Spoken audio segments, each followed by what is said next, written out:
the whole roof sales process on a high level. And then in the next courses, you're going to learn each little thing in more granular, meaning the first one is the pitch. But today we're going to, like on the first course, we're just going to go overview. And then if you keep going in the series, you're going to find the pitch broken down word for word. You're going to see it live action. You're going to see it, objections and different styles and different angles you're going to take. But for now, let's just understand, what does this even look like? So the first thing, you're either knocking a door, you're on the phone, you're getting a referral, you're referencing, you're going to a homeowner's friend, whatever that looks like, you've still got to pitch somebody on the door. You've got to say, here is what we're trying to accomplish here. So that's first step. Anything else on the pitch? No, it speaks for itself. It speaks for itself. I mean, that's all it is. And a lot of times in that pitch, nobody sees the problem. So what you're trying to do is you're creating the problem, and then you're helping find the solution.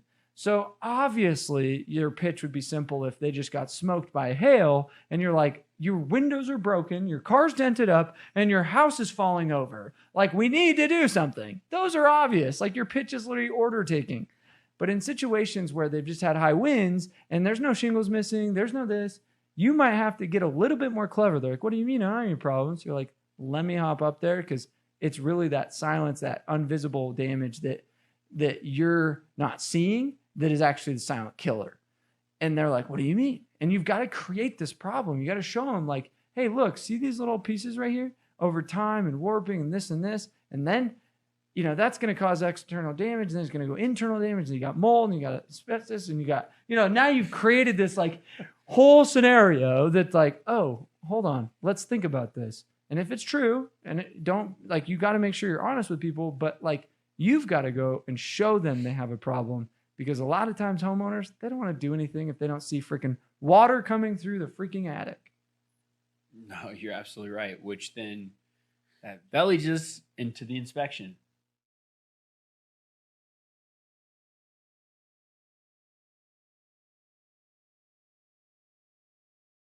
So inspection. So we just did the pitch, right? And now we're going to tell that homeowner if they qualify. See what kind of damage is up there. So you're going to take about 10 to 15 minutes, and you're going to go up there and inspect this thoroughly, because you want to make sure that you cover all bases of the roof to make sure if there's any type of peril up there, wind, hail, tornadoes, anything, wind-driven debris, you're going to make sure that it is pointed out and they know if it's a problem or not. So you might go through and you might find certain shingles missing or flipped up or anything of that nature that is actually a sign of damage. And you're going to want to document that and then take that back down to that homeowner. And you're going to say, hey, this is what I found. Be transparent as possible. Say, I think you qualify for an insurance claim. Or you might think, hey, you could just do a repair. So a lot of times you're going to see homeowners that are not educated, right? Like, how many times do you see a homeowner, they're like, oh, I'll just get up there and inspect it myself. Like, all the time you think that you take this macho dude that's like, I know roofs, I got this, but you got to be the expert. When I'm talking through, I'm an inspector. The more you can learn about the anatomy of the roof, the more you can learn about insurance damages versus, just repairs versus I have this much hail hits and this big of square footage, and you've literally understood that process. We're going to dive deeper in some more videos later. That piece you've got to be the master at, because that's going to help you in adjuster meets. That's going to help you explain to the customer why it's important that we do something about it. Sometimes you might even inspect inside. So when would be the case where you might inspect inside the home? Oh, if you notice that there's like missing shingles or anything like that, or bad pipe boots or anything, you would have the homeowner go inside and look at their ceilings. If there's a water spot in their ceiling or anything like that, that's a sign of a leak from the roof at some point, potentially. So you might crawl up into the attic and see where it's coming from. But if there's a stain in your ceiling and you see, yellow or discoloration, it's an automatic sign. That's when you would go inside if they were having issues that way. Yeah, and a lot of times for it to show discoloration onto a ceiling, there's going to be a lot more water above that. It's got to get through both layers, like roof, then this layer, insulation, like to get all the way through the drywall. Like, you've got to think through, like, what's the bigger problem that you're not getting in your attic? When was the last time you were in your attic? So inspection is a huge piece, and that's really how you create the problem.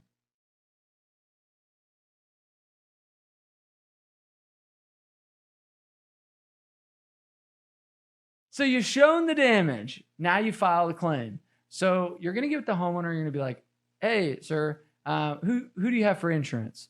Let's just role play this out. Yeah. I actually have Allstate. Oh, Allstate. Cool. I got him on speed dial. So let me give him a call real quick. You just start pulling up your phone and you're like, hey, Allstate man, I'm here with Steven. He's got to file a claim. I'm going to pass you to Steven. That cool? Tell him you got to file a claim. Hey, yeah, I'm calling because I have storm damage up on my roof. Perfect. Well, Mr. Steven, would you like to file a claim? Yes, I would. So I'm going to ask you a few questions, okay? Blah, blah, blah. Yep. Nope. Didn't happen there. But you guys have to remember when you're calling the claim in, you will get used to the style of questions that they ask because you're always going to want to take a little extra time and kind of coach that homeowner because whether you guys like to admit it or not, these insurance, they're a big business too. So they're going to try to use anything against the homeowner or the contractor to twist it to benefit them, however that looks. So some insurance companies are going to say, have you gotten 3 bids? And make sure to talk to your agent. And you got to be like, what is that even relevant? Like, I'm here right now. I'm here to help you. And so you've got to make sure that you know those kind of things are going to be popping up and you got to get ahead of them. The other thing that they're going to ask you is a date of loss. So know when the storms happened so you can file for date of loss because insurance is going to start tracking like, oh, this storm happened. It seems to fall into this storm category. And a date of loss is going to be something that you need to know off the top of your head. Because if you're going in from a year-old storm, you still got to know that data. Yes, but you could also go off of the date of discovery, which is the second half to the date of loss. Because again, not every homeowner is going to know what happened. They could have been out of town. They could have just heard somebody talking. So if you go off the date of loss, it's from that time in which you showed up and found that damage. So sometimes that actually works in your benefit, especially it'll track back 1 full year from that date. So that works for your benefit because then they're going to look at other storms. Yeah, through 4 that or last 5 year. storms. Yeah. So then it's like, oh, okay, I guess there's no, that had to have been because there's so much that happened. So I'm sure it's damage.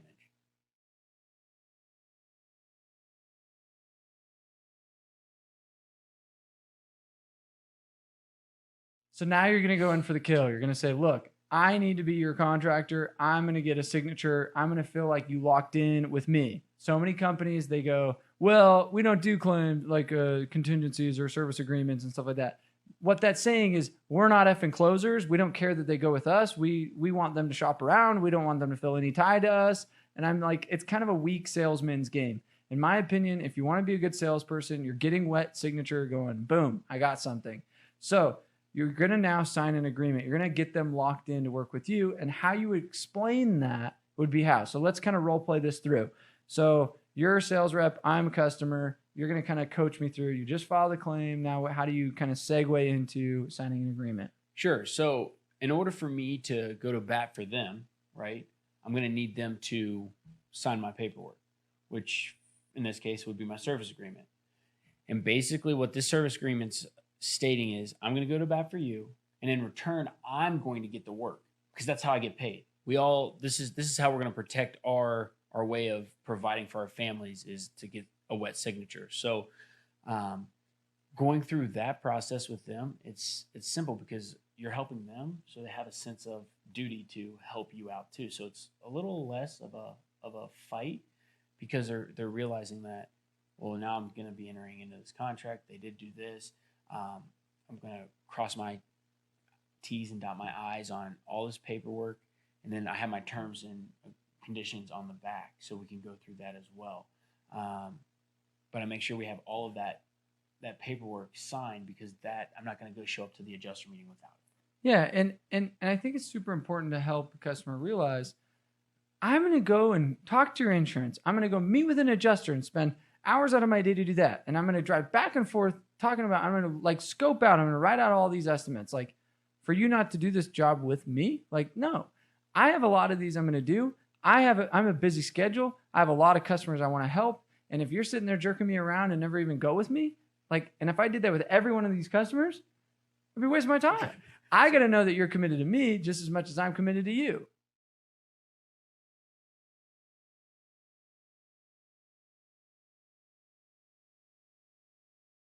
All right. So now we just signed them up. We called the claim in, got the claim number. We are here ready to meet the adjuster. So what that looks like is once they file the claim and you get the claim number, they are actually going to then pass that off to the adjuster. The adjuster in turn is going to reach out to the homeowner. So setting the right expectations with the homeowner on kind of when your adjusting time would be. So for me, I always did mine in the mornings, like before lunch. So that's when my window was. I would make sure the homeowner knew that if it was anything after, that it didn't work for them. And therefore, the adjuster would have to pick a different day. But then they will call and schedule that out. And you, as the contractor, because they signed your contract, are going to meet that adjuster to go over the damage. I like to get there. How often does the homeowner forget to call you and you not even know when the adjuster is? So I personally would say probably 50-50 in my experience. Half of them are all about like wants to make sure you're going to be there. The other ones always use this good old excuse of life. Life happens. Yeah, like I totally forgot. Yeah, like I wouldn't even think. Yeah, and then they call you an hour before and they're like, "Oh, hey, can you get over here?" I stress when I sign them up and set the expectation. I stress that they really, really want me here. There's no way that it's going to get approved without my input with that adjuster. So that's why 50-50. But if you set the right expectations, I don't see why it couldn't be an 80-20 or a 70-30. Is there times where you can call the insurance company and say, "Hey, what time is that adjuster meet?" So yes, you can, and they're most likely going to tell you. There's others that need to hear from the homeowner. Hey, I need to talk to Sally. Yeah. You're not on is it this okay? account. You're not on the policy. I need to get permission. So once the homeowner, I always try to make sure the homeowner says that too. Hey, talk to my contractor, because then that just gives them the shoe in that, hey, you guys can come go back and forth and figure out the best time and date for you. Love that. So now when do you show up? What's the kind of a protocol adjuster meets? So the protocol is, depending on the adjuster, you guys over this whole course of your career, you guys are going to build relationships with adjusters. Some adjusters and some insurance companies won't allow you guys to share ladders. So you might have to have a ladder set up for yourself. I like to show up though, and right around 30 minutes ahead of time, because unfortunately adjusters like to do the sneaky Pete style and show up before you do, try to get it over faster so they can be like either not do a thorough job and get on to their next one quicker, because if you're there, you're going to be more like, "Oh, hey, did you see that?" or "Hey, did you see that?" And kind of make it a little longer and put a damper on the rest of their day schedule. Good to know. So what happens when an adjuster's like, "Dude, I got this"? I'm like, "You don't need to come up. I got this. Like, don't bug me." So typically it depends if you know that adjuster. For me, if I know them, I kind of just let them do their thing, because I trust they're going to do their job and they're going to do their job to the best of their ability, right? If it's a newer one that I've never dealt with or anything, they don't get a choice. The homeowner wants me here. I'm representing. Yeah. I'm the attorney of the homeowner. Yeah, basically. I can get on this roof as much as you can get on this roof. Right. Yep. And they don't have a say, because again, until they can get that homeowner on the phone to tell me to get off their property, I have every right, because I have a contract with them. Yep. So it's important to remember, adjusters are on your team. Like, you need them in your corner. You piss off the adjuster, he's the one that's gonna. Your fate is in their hands a lot of times. So we're going to dive into a deeper course on some do's and don'ts and things like that. But that's the next step. Like, so the end of the adjuster meeting, what's going to happen is one of two things. So what goes down? They do the inspection. They're like, great. What happens? Yeah. So the adjuster, once they do their inspection and they figure out, what evidence is up there, they're going to make their determination whether it's going to be a repair or if it's going to be a replacement. Or there's no damage. Yeah, or no damage. Or they'll decide if that repair is going to be under the deductible, right? So they take the time, they'll do that, they'll write out a scope, and they'll present it to the homeowner. So sometimes they're like, give me a couple days. Sometimes they just do it right there in their car and they're Yep. done. So, obviously the ideal would be like, just give me an answer. I want to know instead of keep me waiting. Every company's a little different.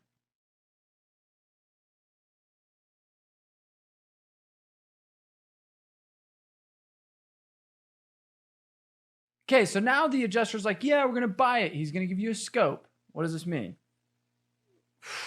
It's good news. It's good. You got dollars. It's good news. You're in Come on business. down.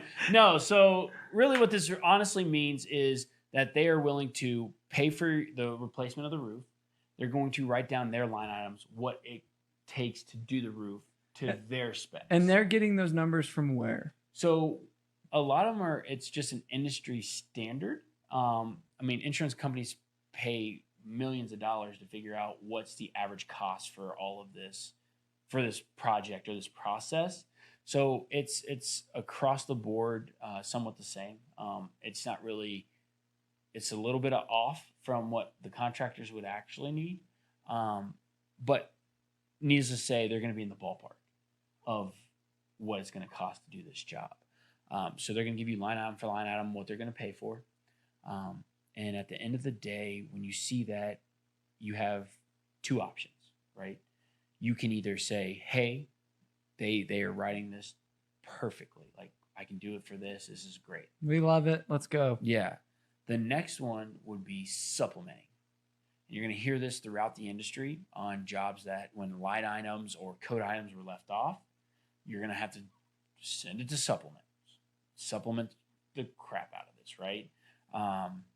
So what does supplement even mean? Like, Yeah. So basically, in layman's terms, you're supplementing the cost that was left off. So any amount of money that's incurred during the claim is owed by the insurance.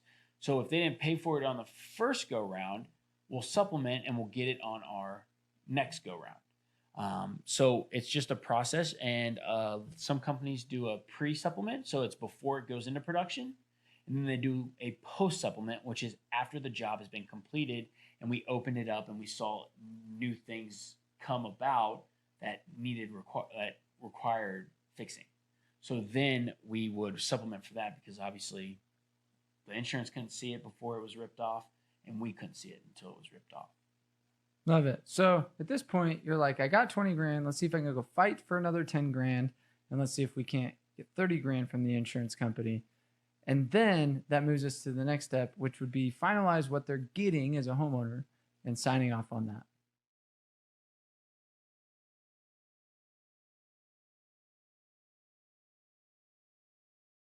So now we got this final bid. We're like, okay, we know we're going with this. We got a $30,000 that we're hitting the homeowner with. And I sit down with the homeowner, and now we start to finalize. So finalizing would entail certain things. Like, what are the things that we're finalizing? Sure. So just like any construction project, you're going to pick out the materials that you're going to use, basically. The colors, metals, felt paper, like ice and water shield. You're going to determine all of this stuff. And generally, as the contractor, you already have a roofing system checklist in your head or on a sheet already. Yeah, you're like, here's a good, better, best, Yep. or here's the Yep. three shingle manufacturers I'm going to kind of offer. Yep. Here's the one that I'm going with. Every contractor's a little different on their approach. Some want to give a little bit variable to the homeowner. Some want to just be like, boom, that's what we're going to give you because it's the best fit. Some people are like, do you want metal versus shingle because they're paying for shingle? Maybe you want to upgrade to a metal roof, or you might want to upgrade to architectural shingles, or you might want to upgrade to designer shingles. Like, there's just an element of now here comes the sales game and how much you want to be the salesperson versus the order taker at this point. And this is where, I think a lot of roofing money can be made if you spend some time and energy learning sales versus just, well, I need to give you around 30 grand because that's all the insurance paid for. And this is the finalizing process. Anything else you'd want to add? No. So you draw it out. You're like, great, we're going to go with these brown shingles that are the GAF, and we're now going to pick these types of warranties, these types of underlayment and flashings and this and this and this. And you like the copper looking metals, and we want to throw in the gutters. Okay, so that's going to be an extra $1,000 or whatever. And now you've got a $31,000 job. Sign here.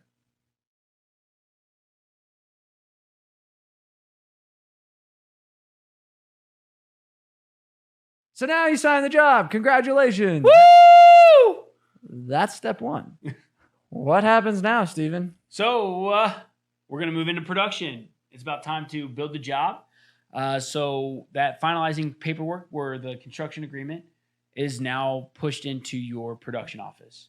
Now they're going to order the materials, schedule the job, pick the crews, and get everything ready for that job to be constructed on the day of install. And depending on how busy you guys are, it's going to determine how far out your job's going to be. And all I can say through these and all these steps, stay in constant communication with your homeowner. Let them be in the know so they're happy with the entire experience with you through start to finish. Yeah, because the last thing the customer wants is they're like, I just signed on a $30,000 what? And they don't hear you for 6 weeks, and they're gonna call you and be like, did I just give you what money? Like what is this? And you're like, oh yeah, we're just still in line waiting on your materials to come in. Like, you know what I mean? Oh yeah. Like they're like, oh, that would have been nice to get a phone call. So this is an opportunity to show great customer service. This is a great opportunity to get referrals. This is a great opportunity to build a pipeline around them. Anyway, so production is kind of your waiting time. Some companies require a lot of involvement as a sales individual on the production side. Some companies have a whole production team that just does all the rest for you. And then your roof gets built. So it's important as a sales individual to go to the job a lot of times because it's an opportunity to get referrals as well. Also show some neighbors off and be like, check this out. See my trucks right here? But that's a big day for you. It's like you get installed. That means you did the job. You changed somebody's roof. Like anything else on the install. So production, I'd call install, like building the roof, part of this whole production piece. Just one step closer to getting paid.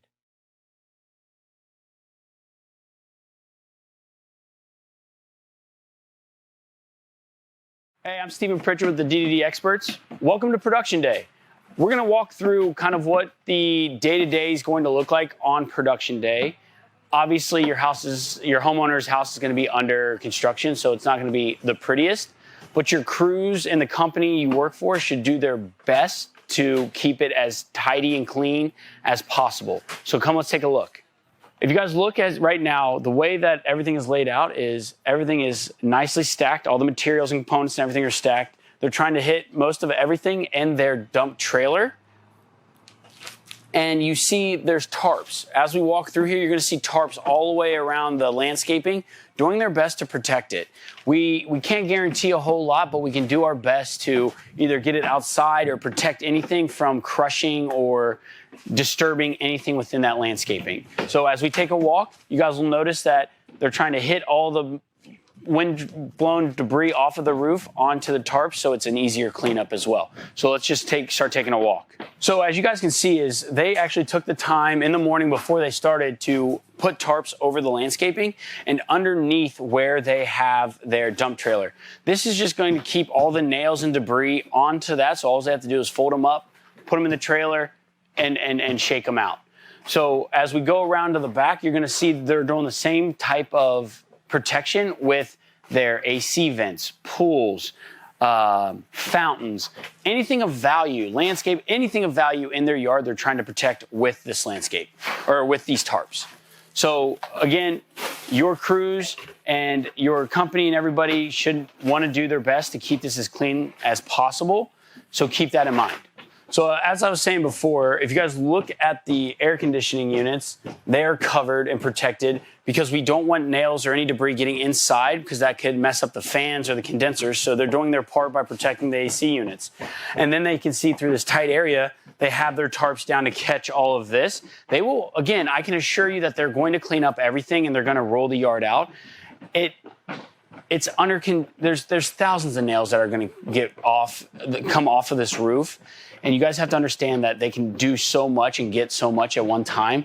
You might have to go back as a rep and roll their yard again. So again, the crews are going to do their best. We're going to do our best.